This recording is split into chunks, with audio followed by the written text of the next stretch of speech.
welcome back to the channel. Welcome back to the channel, you guys. You guys are gonna go on the ride with me while I run my errands. But I'm so excited because I'm going to Honey Baked Ham store and I'm gonna get a honey baked ham. I like to get the roasted turkey breast. I don't get a full turkey, you guys, because I don't like turkey like that. But the roasted turkey breast, and they come in sliced already, and honey baked ham is divine. And then I'm going to pick up some sides, and then I'm going to get also the cheesecake variety platter, and then also the brumb cake. And so I already pre-ordered everything online, and so all I need to do is just go to the Honey Baked Ham store and pick up my order. I love this time of year. So I'm getting ready. So you guys are going to go to the Honey Baked Ham store with me. And I think on the way, I'm going to stop off and get me some Starbucks. I love Starbucks around this time of year. I love to just the smell and the coffee. I don't get any of those signature drinks, you guys. I just, I still get my Americano, but I just love going in there and smelling all of those good cinnamon and peppermint drinks. Oh, it smells so divine in there, and the music is absolutely fabulous. Anyway, in today's video, you guys, I want to talk about life lessons that I would have told my younger self. And I know that I have a lot of young ladies who listen to me, and I appreciate that because that lets me know that they appreciate and value my content and advice. And so that just warms my heart when I see that you ladies are like, yeah, I'm in my 20s or I'm in my 30s and I follow your advice. That just warms my heart. So I wanted to make this video of lessons that I have learned over the years and advice that I would give my younger self when I was in my 20s and early 30s. What advice would I give my younger self? So you guys may not know, but I am 53 years old. I know you guys are like, no way! No way, Tracy! Yes way, yes way. Your auntie is 53 years old and living the dream. As you guys can see, although I'm 53, I have a very young spirit and energy about me. I remember I was hanging out with one of my girlfriends, and she is in her late 20s, and she must not have heard me when we first met, when I told her how old I was. She asked me I asked her how old she was, and then she was like, I know I'm not supposed to ask, but then she asked me, but she must have forgotten. And so my birthday had came around when I was turning 53, and we went out for brunch, and I was like, girl, I haven't made it this far, living this great life for nothing. And I mentioned my age, and I said 53. I said, I'm just loving it. I am blessed. And she said, wait, how old are you? And I said 53. And she said, Tracy, no. I said, yes. She said, I did not know that. I said, yes, you did. I told you that when I first met you. And she said, I must have forgot. She goes, you just have so much youthful energy. She said, all this time I thought you were like 35. She was like, I thought you were like 35. I said, girl, no. Boy, we laughed and laughed and laughed. But the lessons I want to tell you guys, what I would tell myself about things that I have learned over the years and that I like to let my younger ladies know, I want to share with you guys here today. Out the gate, one of the number one lessons that I have learned is stop being a people pleaser. If you find yourself being a people pleaser, always compromising, always, okay, we can do it your way, always doing things, making decisions, because you're trying to please your friends, please your boyfriend, please your family. You want to do what they want you to do. That would be the number one thing out the gate. that I would tell myself not to do when I was in my 20s and early 30s. Don't worry about these people. You did not come here on this good earth. You did not come here in this good avatar body to be pleasing somebody else. You came here to have your life experience.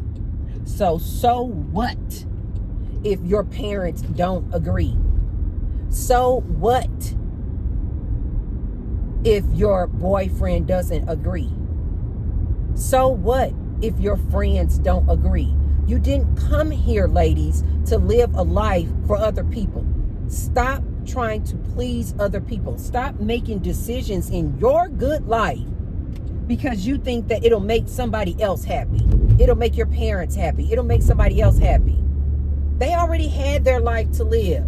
Your parents already had their life to live. It is not your responsibility to live your good life the way they want you to live it. Now, don't get me wrong, you guys. Some parents have some really good advice. You know, like, okay, you want to go that route, but just, look out for this. Beware of this. Just know that this is the likelihood of something like this, XYZ, happening. And your parents giving you advice like that, I'm all for it. I think that is awesome. But when your parents are like, no, you don't want to go to college. No, you have to go to college because that's what they want you to do. Absolutely not. Absolutely not. Stop trying to impress other people. Stop living for the validation and approval of other people. That would be the number one advice that I would give myself. I will follow that up directly. Number 2, just because people are your biological family does not mean that they want what's best for you. This took me a long time to figure out. I was always of the belief that if somebody is blood related to me, they want the best for me. It's not true, you guys. It's not always true. Oftentimes, it is not true, you guys. You will have people in your biological family, parents, siblings, aunts, uncles, cousins, who are praying for your demise. They are elated. They are excited when they see you fall down. They are excited and rooting for you to fail. And they can be blood related to you. This took me years to figure out. I would see, and I had so many family members, you guys. This is why I tell you guys to this day, I went no contact with my family. When I finally awakened to the fact that this family, this biological family of mine, were praying for my demise, they did not celebrate when I had wins. They were literally angry and mad when I was winning, when I would come up, when I would have promotions, when I would open businesses, when I was making good money, when I would buy new houses. They would be angry. And if I would have seen this type of behavior in a non-relative, I would have quickly, I've always been that type of person where I will quickly cut you off. I do not play. This is why I run in a very small circle to this day. I have zero tolerance for the nonsense from men or women. I have zero tolerance. The minute I see that you are not for me, the minute I see that you are not celebrating and happy for my wins, the minute that I see that you're not supportive of me, that you don't have my back, if it was a non-relative, I would cut you off in 2 seconds. I wouldn't think anything about it. I would just block you and delete you. I would not care. I would not think anything about it. But when it came to my biological family, siblings, sisters, mom, aunts, uncles, cousins, they would be so blatant that they were not for me and they absolutely were against me, but I would not release them. I would not release them back into the ethers. I would not cut them off because I would feel like, no, this is my family. Blood is thicker than water. You got to just stick in there. Or I would just give them all kind of excuses. They didn't mean it. No. Maybe she was just having a bad day. I would find out that these family members were literally dogging me out, cutting me up, talking about me like I was their greatest enemy. But I would continue to surround myself with them and continue to entertain them, continue to support them, knowing this, but I would just make excuses. No, that's my family. You can't cut them off. That's your family. You can't cut them off. No, they really do mean well because they're your family. Ladies, learn this lesson from me early. Your own biological family will do you harm. Your own biological blood-related family will throw you under the bus, will try to interfere with your business, curse you out, talk about you, pray for your demise behind your back. They're blood relatives. Ladies, learn this one from your auntie early. Don't give these people excuses. You have to treat blood-related people the same way that you would a stranger. The same way that you would vet a man, the same way that you would vet a friendship, is the same way you're going to have to vet your family members. Don't just assume, like your girl T-Bird, that just because they're blood related, they mean the best for you. No, they do not. Not all of them, you guys. Don't just assume that just because this is your biological family that they want the best for you. No, if they start showing you signs that they are not in it for you, if you clearly have gotten indicators that they are disrespecting you, dogging you out, talking about you behind your back, cutting you up, setting you up, don't excuse that type of activity just because they're biologically related to you. Ladies, don't do it. The minute you see signs that this family member is not for you, don't celebrate your wins, don't support you, are not there for you when you're down, cut them off. I know that sounds abrasive, that sounds harsh, but it is the facts, ladies. They will not change. You thinking this is your cousin? Oh no, they would never do that to me. We blood related. They don't give a darn. They don't give a darn. Ladies, learn this lesson early. When I finally awakened to this fact about my own biological family, I cut them off post haste. Rapido, I was done and never looked back. I had given them chance after chance after chance to screw me over, and I continued to make excuses for them, and they continued to show me that they were not for me. They did not support me at all. Like Maya Angelou says, the minute a person shows you who they are, believe them. I wouldn't believe it.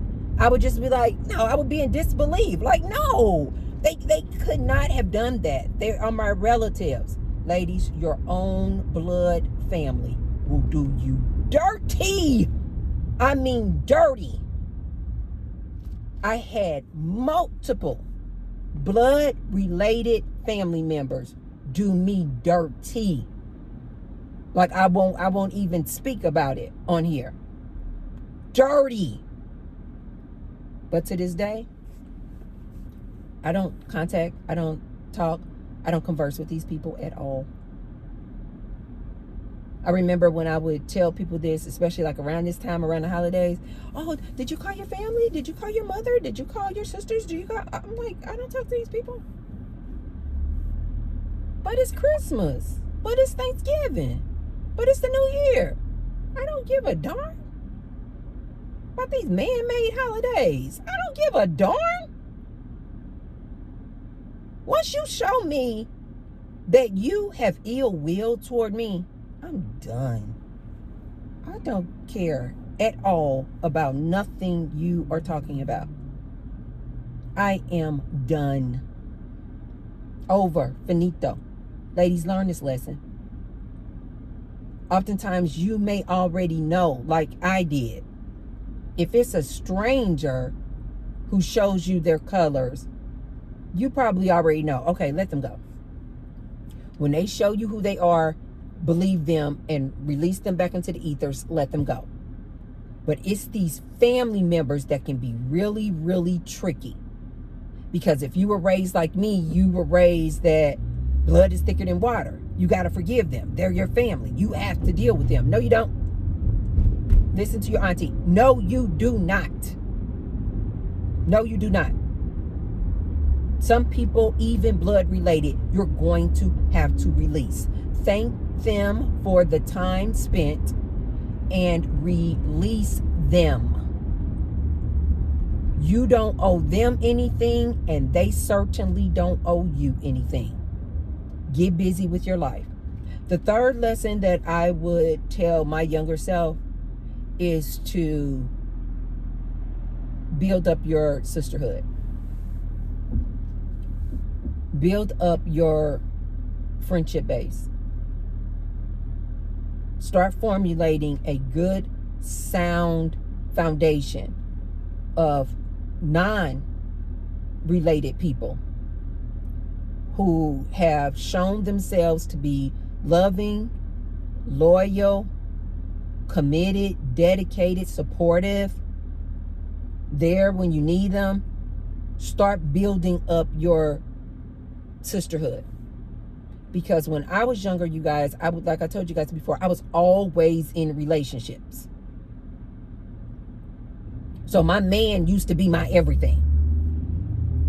Definitely when I was in my 20s. My man used to be my everything. He was my man, my lover, my friend, my counselor, my therapist. Heck, my even father figure.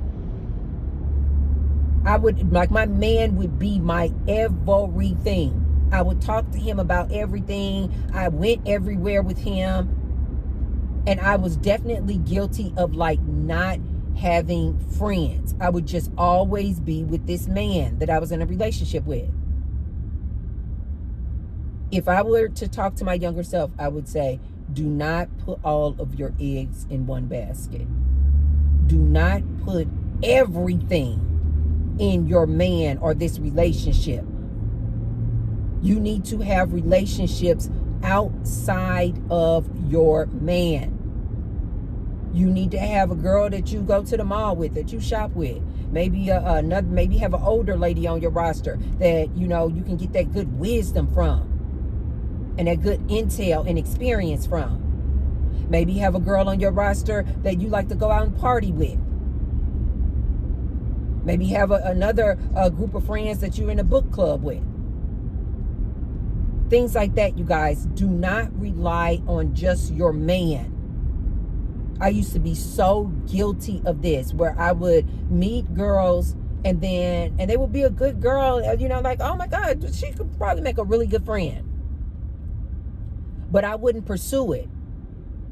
And even if we did become friends, I wouldn't nurture the friendship, because I would just be so tunnel focused on my man. And friendships are like relationships, you guys. You have to nurture them. You have to give them water. You have to give them sunlight. Otherwise, they won't grow. And so what would happen is, as time would go on, I would say, and I was busy, but I just did not value friendships the way I should have, because I would just be all about my man. I would just be all about, what me and my man doing, where we going. And so these girls and these friendships that could have flourished into something very, very beautiful and good, I just didn't nurture them. And so then they would just fall by the wayside.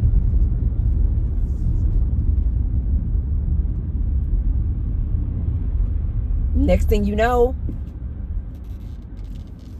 she stopped calling, I stopped calling. Next thing you know, years have passed. We never talk again. I really wish that I would have paid more attention to my friendships and my sisterhood. And the last thing that I would tell myself that I wish I would have known in my early 20s especially. Oh, God. You guys know how it is, like when you're in your early 20s, mid 20s, even late 20s, you're still trying to figure it out. Like you don't know if you want to go to college or if you don't want to go to college. You decide to go to college, then you just like, I don't know what I should major in. What should I get my degree in? You don't want to make a mistake.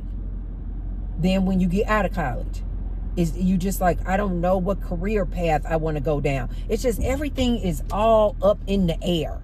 Everything is just so unknown. It's just like this is why I say to you guys all the time, I don't miss my 20s at all. If a genie in the bottle said right now today, Tracy, you could go back to being in your 20s right now, I would never go back to my 20s. Now, keep in mind, when I was in my 20s, don't get me wrong, you guys, I had fun. It was fun. I had a really good time. But at the same time, I need to park in a different spot. This spot is for order pickups only. Only 5-minute parking. When I would go out in my 20s, oh my God, I had a blast. Not in my early 20s. In my early 20s, that's when I told you guys I had gotten with this religious freak straight out of college. I got married and I was married to this religious freak, conservative man, and oh my God, I just did not like that dude at all. But in my mid to late 20s, that's when I started having a lot of fun, because that's when I started dating the father of my child. And boy, we used to just have so much fun. I had a good time in my 20s, but I would never want to go back to my 20s. I've learned too much. I've seen too much. I would never want to go back to my 20s. I wouldn't want to go back in my 30s either. I wouldn't want to go back in my 40s either, now that I think about it. I can literally think about each one of these decades, and I'm like, yeah, I had a good time. I had a good time. But then when I compare it to where I am now, I'm just like, the intel that I have, the wisdom that I have, I don't want to relive that. I don't want to relive those 20s and 30s. So what I would tell my younger self, definitely that early 20s, mid 20s, I would tell myself, it'll all work out. It will all work out. Don't worry about it. I used to spend so much time, I just remember it like it was yesterday. Always worried about money. Always worried about schooling. Always worried about where I was going to get a job. Always worried about how much money, I was going to make. Then worried about getting a car. Then worried about how I'm going to afford the car. Then worried about where I'm going to get an apartment. Then worried about how much rent is. Worried about how I'm going to make rent. Worried about saving up for a house. Worry, worry, worry. I would tell my younger self, don't worry. It's going to all work out, Tracy. It's going to all work out. Everything works out. Young ladies, listen to T-Bird. I need you ladies to start implementing this mantra every day. Remind yourself, it's going to all work out. Don't get all these wrinkles and crow's feet and 11s in your forehead with all this stress and worry. It's going to all work out. Just enjoy the ride. Just enjoy the ride. This is why I tell my ladies on here all the time about these men, and they want to be stressed out about this man. Worried about if this man is cheating. Worried about if this man is down low. Worried about if this man is getting BJs by Billy. And I always tell my ladies, instead of using all that time worried about that whore of a man that you have, why don't you just release him back into the ethers? You are going to take a toll on your skin, on your overall look, when you have years of just worried about some man. These men will stress you the hell out. And when you look up, you will be 30 years old and people will be thinking that you're 40.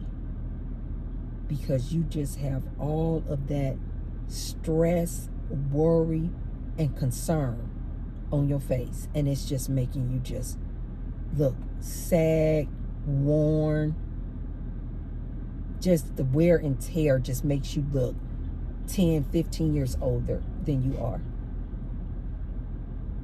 I like to contribute all the time when people say that I don't look 53. I always tell them, you know why? And they say, what's your secret? What's your secret? I say, number one, I don't let people stress me. Nobody. Not a man. Not a coworker. Not a boss. Not a family member. Not a parent. The reason why I believe I look so much younger than my age is because I do not allow people, humans in my life who cause me stress. Anybody in my life now, they know this about me. The minute I get a whiff that you are on some nonsense, that you are causing me drama, that you all about chaos and confusion, yeah.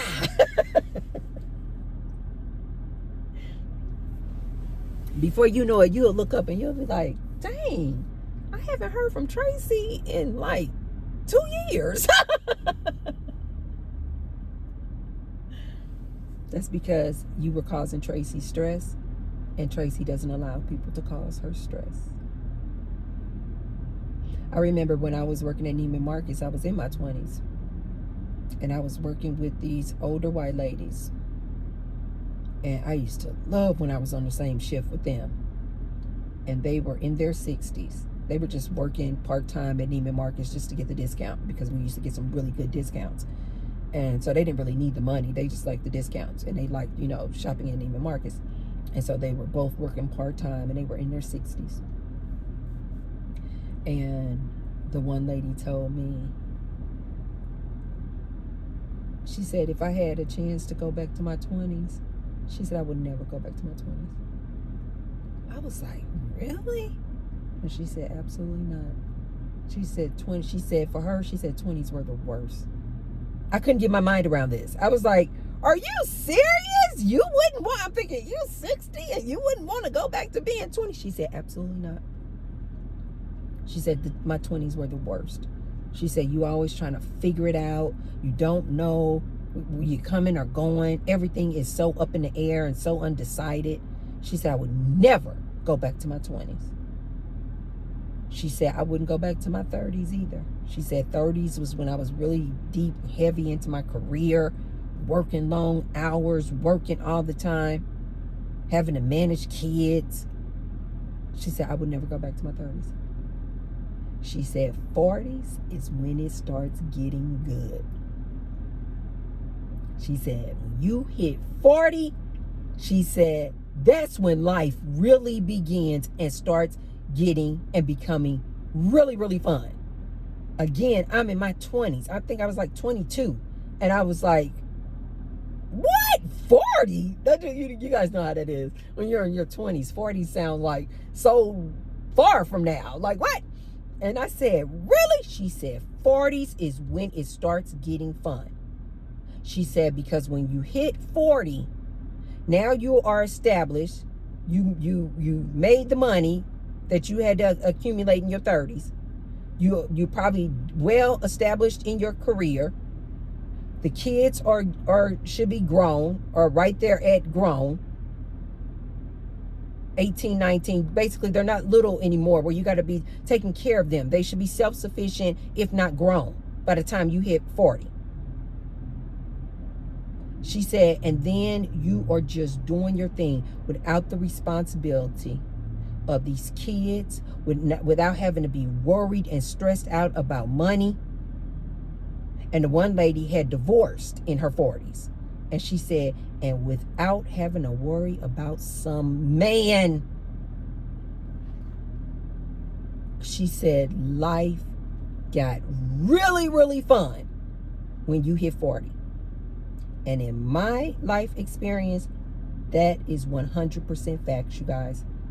What I would add on to that is what I feel like really happens when you turn 40, that she did not mention, but that I have found in my lifestyle, what made 40 over so beautiful, and the reason why I would never go back to my 20s or 30s, is because something happens when you hit 40, ladies, that you stop giving a darn about what anybody has to say.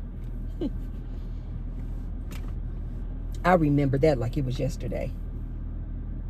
It was just all of a sudden, things that used to just concern me so much. Worried about what my mother thought about a thing. Worried about if my mother liked this or that. Worried about if my sisters liked this or approved of this. Because you guys know I was the baby. Worried about these family members and what they gonna say. And what their opinion was of a thing. I remember like it was yesterday. When I hit 40, I stopped giving a rip about not only what my family had to say about me and what I was doing with my life. I stopped caring about what anybody had to say. And this is why you guys see the Tracy that you guys see today. The Tracy who does not give a darn. I don't care. Somebody could walk up to me right now, B-I-T-C-H, and I would be like, okay, I guess they're having a bad day. I don't care. Tracy, you ugly. Okay, I don't care. Tracy, you fat. I don't care. Tracy, you skinny. I literally don't care. I was always kind of like that when it came to strangers. I did not care what a stranger had to say about me. But when it came to my man, close friends, and definitely that family that I had to remove, I definitely used to care a lot about what they thought. When I hit 40, that family, they were literally like, what the hell happened to her? They would call me with some nonsense and some drama, and I would either hang up on them in mid-sentence. I would just be like, oh. I stopped going to their events. Tracy, you weren't at the event. You weren't at the so-and-so party. Why weren't you there? I would be like, because I didn't feel like it. These people were shocked and appalled. What happened to Tracy? I just stopped giving a rip, you guys. I didn't care about nothing. I didn't care nothing about looking them in their faces and saying, I don't care. Well, you got to care because that's your mother. Well, you have to care because that's your sister. Well, you have to care because that's your family. I would be like, I don't have to do a darn thing. Like my grandmother used to always say. The only thing, oh my God, I used to love when my grandmother would say this.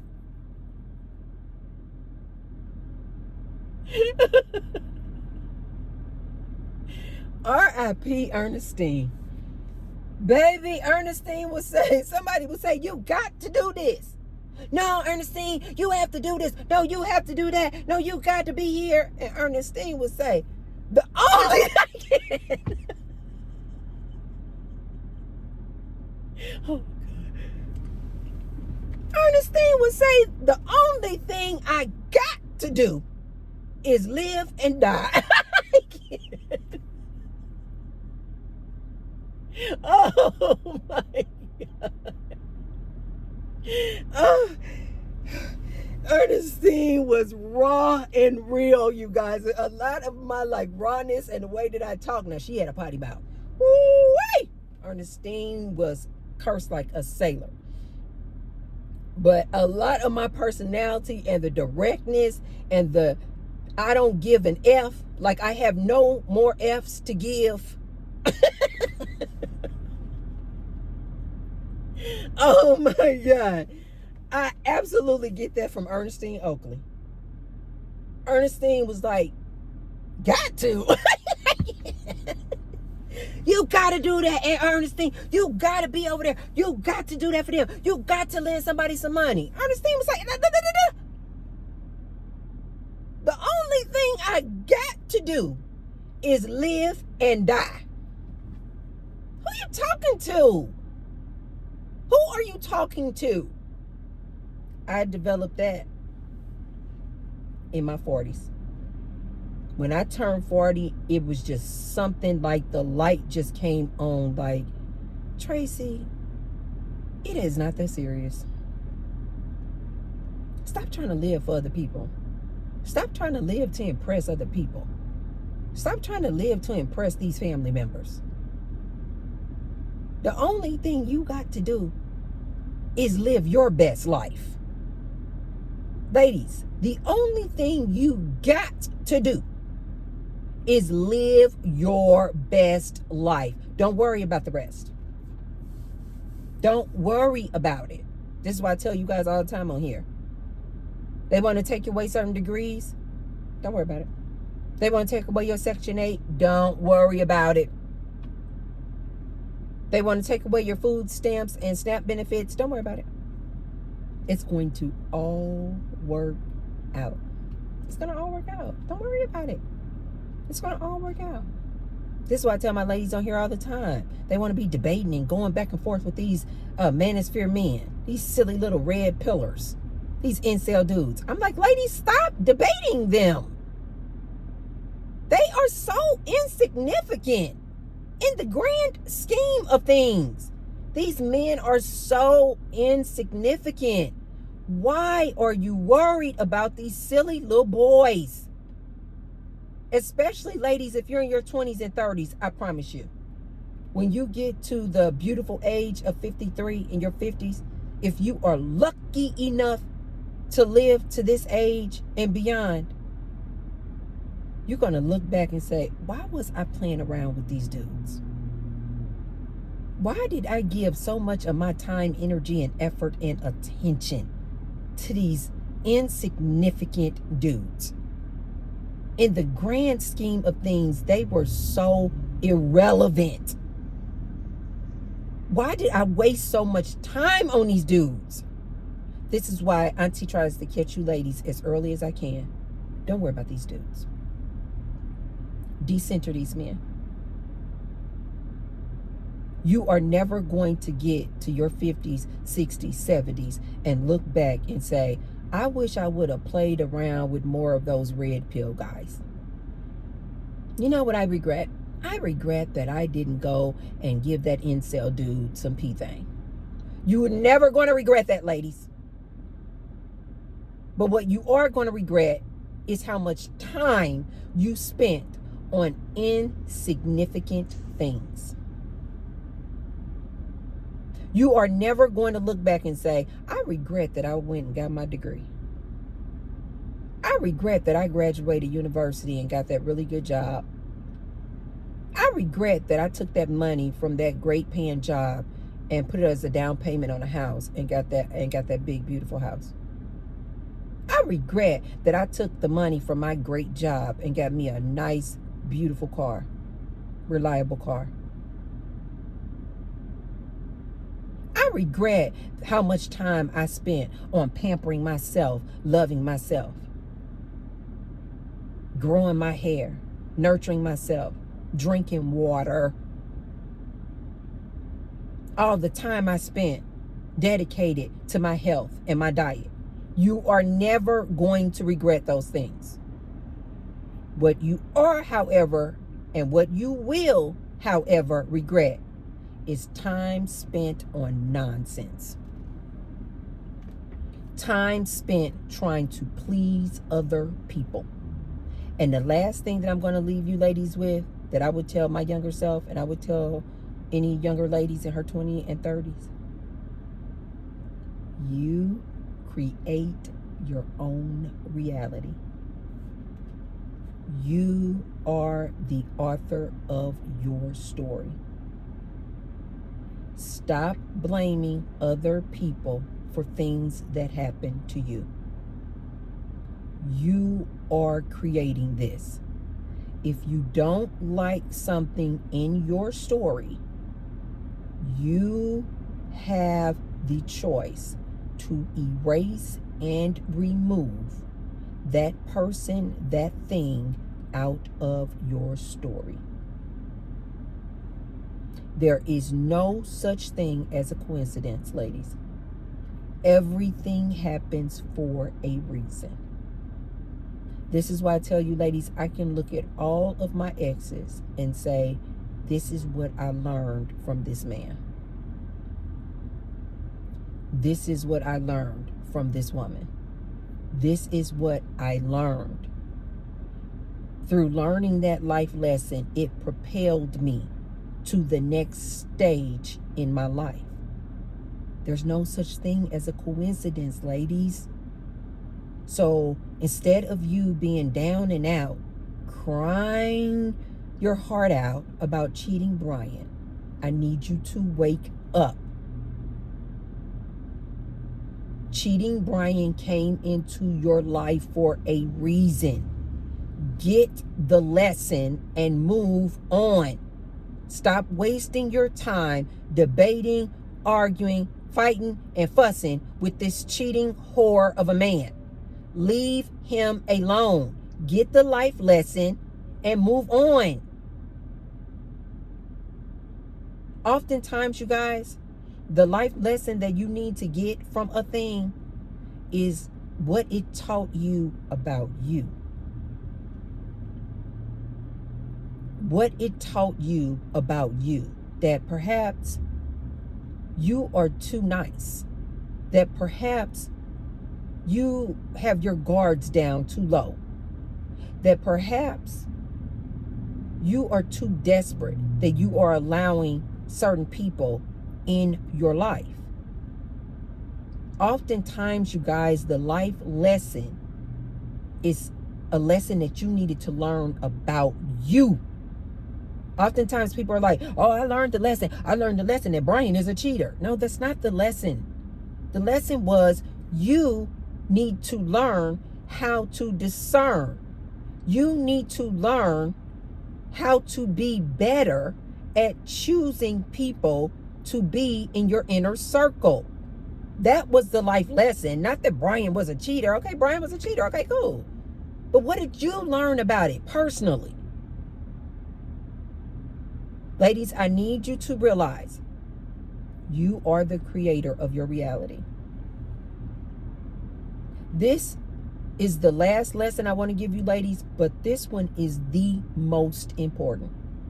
Because when you ladies realize that you are the creator, that it's you who is choosing these different things, that it's you who's putting these different things in your life, in your reality.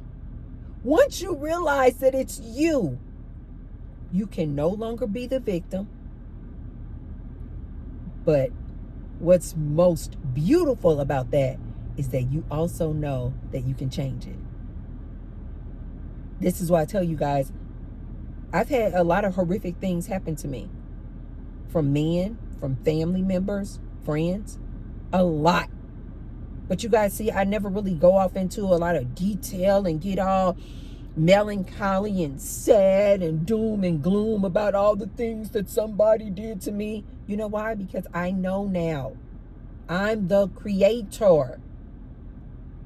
So I just removed that story out of my book. I just removed that chapter, clean out my book.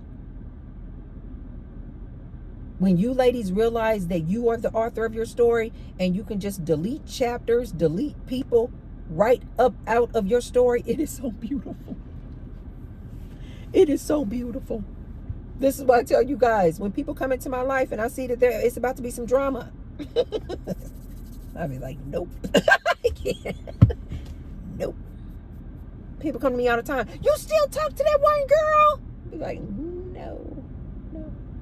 I don't have anything bad to say. I'm just like, no, she wasn't for me. She was not for me. She's not a friend of mine. I learned that she was not a friend of mine, and I just erased her out the book. It's no, angry. Somebody's like, oh, whatever happened to your ex? Why did y'all break up? I'll say something like one-liner. It just wasn't working out. I don't go all off into the story and the details of it all because I've already removed the chapter out the book. It literally doesn't even exist anymore. Somebody can ask me about somebody who was in my life at a time who did me dirty. And I'll just say, oh yeah, she fine. And I'll keep it moving. I don't know if she fine or not. I don't know if she living or not. I don't care. I refuse to tell the story. This is why I tell you guys over and over again. Stop telling the story of what somebody did to you. Every time you retell the story, you are re-traumatizing yourself. Forgive that person, thank them for the time spent, and release them back into the ethers. With love, just thank you for that time we spent. Thank you for being my parent. Thank you for having me. Thank you for raising me. Thank you for being a sibling. Thank you for the time we did spend. But now you and this relationship no longer serves me. I love you. And you release them. Just like that. You just remove them right up out of your reality.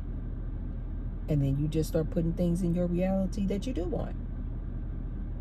This is why I tell you guys all the time. The family that I have now that I refer to are my chosen family.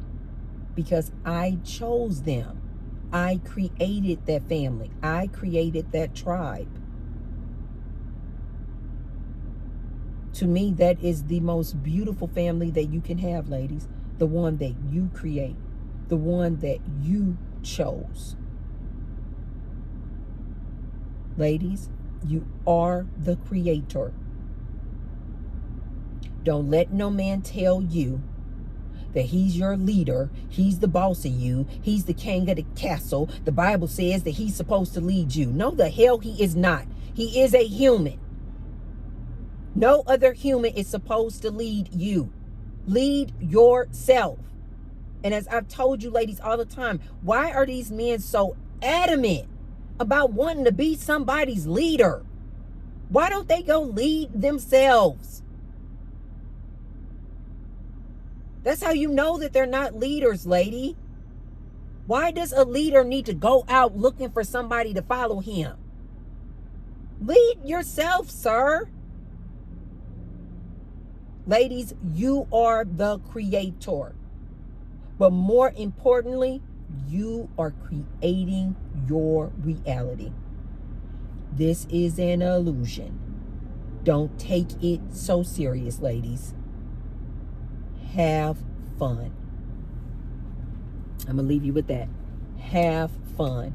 You have been blessed. with this beautiful thing that we call a human life experience. Enjoy your experience. It's your life to live, not anybody else's, ladies. It's your life. It's your choice. Have fun, ladies. Have fun. So that's what I have for you guys today as far as my life lessons that I would give myself in my 20s or 30s, and to any of my ladies out there in your 20s or 30s, even if you're in your 40s or 50s. I would give you guys those life lessons. This is what I have learned over the years. I hope you guys enjoyed it. If I missed out something, a major one that you guys, if you are an older lady, say 40 or over, and a major life lesson that you learned that I didn't cover in this video, give me a quick one down in the comments down below. Some major life lessons that you wish that you knew or would tell your younger self. Let me know in the comments down below. If you haven't already, be sure to thumbs up the video and share the video with someone if you feel like they can receive the message, and subscribe. I'm going to go in here, get myself a Starbucks, and then go right across the parking lot and get my honey bacon. I don't know when this video, I'm going to make sure that I put this video before maybe Wednesday, before Thanksgiving, so I can say happy Thanksgiving, you guys. Enjoy your beautiful holiday. Spend some good quality time with loved ones, with people who love you and you love back. Happy Thanksgiving, you guys. I love you guys. Have a good holiday. Bye.